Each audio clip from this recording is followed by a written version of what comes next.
So we're ready to go. The players, I believe, are ready to go, so we'll be getting into this game any second. Of course, both of these two putting up a really even match in the first game. It was literally neck and neck until a big speedling run by Red with 1-1 Zerglings came into the third. And then he held off Mutas. He had some money Fungals, but we're loading into Belshir Lurlian.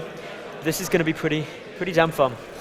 Yeah, it's going to be a good series. I was just now casting on the side stream. That's why I wasn't here for game number 1. But I'm here for game number 2, Metals. I'm happy to be here with you, coming all the way from the UK to be with me. Usually I come from Netherlands to be with you at I-Series, but now I'm here. It's good. It's about time I came to your place, and it was nice. Like, we cuddled a bit last night. It was all very fun, but of course, here we are. We're loading the game. Would you like to do the honors and introduce these two players, Lurlian?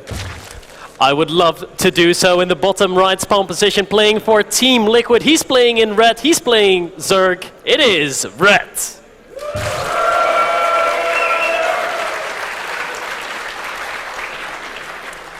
And his opponent in the top left spawn position, he's playing in blue.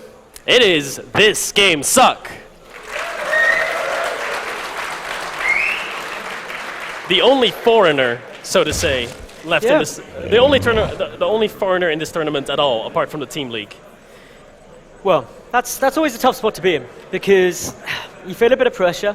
The audience is cheering for your opponent, most likely, a little national pride there, but for the moment, these two going about things pretty standard. No early pulls or anything like that. It's something that Sushi mentioned prior to the break, that it could be a map for early pulls, and it's certainly something you do see quite often, but we came to the conclusion that Ret, he's a macro player. He wants to get to the later stages of the game, and this game sucked. He doesn't want to risk his tournament line on going for something super risky like that. So here we go. It's going to be a hatch first from both players. It's quite a big map, commonly known Bigger Hana. Belshir. I always feel mean calling it Bigger Hana. Like, it's going to give it an identity crisis. Yeah, a little bit. Red, of course, not a player who would be going for the cheese. He's the guy that makes a lot of drones, and he does it all the time, and he's going to be proving that this game. Both players grabbing their gases around the same time as their overlords. Going to be seeing in just a second that both of them have gone for hatchery first.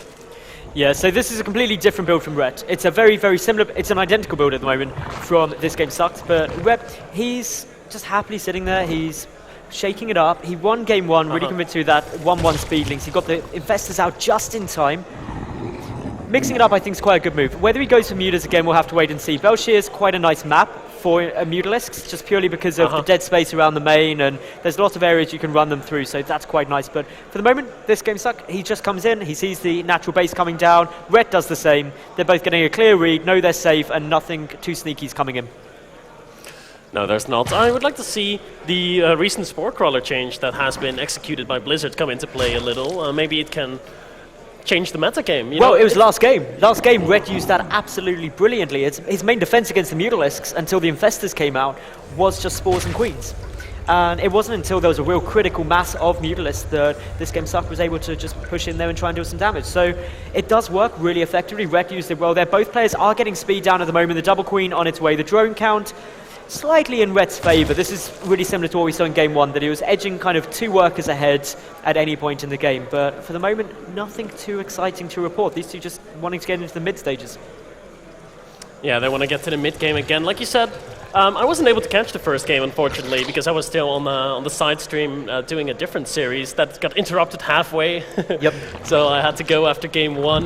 Unfortunately, Sushi had to go after game 1 too. But definitely happy to be here as we see both players dropping their Baneling. That we see a Zergling coming into the main base out of DSCL, and he is going to see exactly what LiquidRet is up to, and that's not a lot.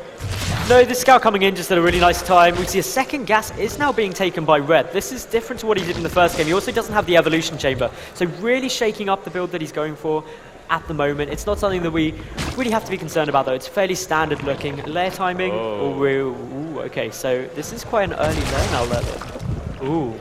That's an early lair, and it's some very early speedlings being produced here. 18 now on the way out of our blue player. DSCL. He is going to be committing to some very heavy aggression here, continuing to make Zerglings behind this, making Overlords and Zerglings nothing but, and they're now going to be streaming across the map. LiquidRet sees it with his Overlords, though. Actually, look at that. DSCL. He's moving his Zerglings around the vision of the Overlords of Red, so Red might not have the perfect read on this. His Zerglings now getting in the main base, seeing no lair. He knows what's coming. He knows he needs to defend against some aggression, and there there we go. Spinecrawler starting to go down. Queen's getting in position, and Zerglings being produced, but will it be in time? Red needs to make this defense. Yeah, Red needs to get some Zerglings out very quickly. He's currently at 4 to 16. 4 Banelings are morphing for this game suck.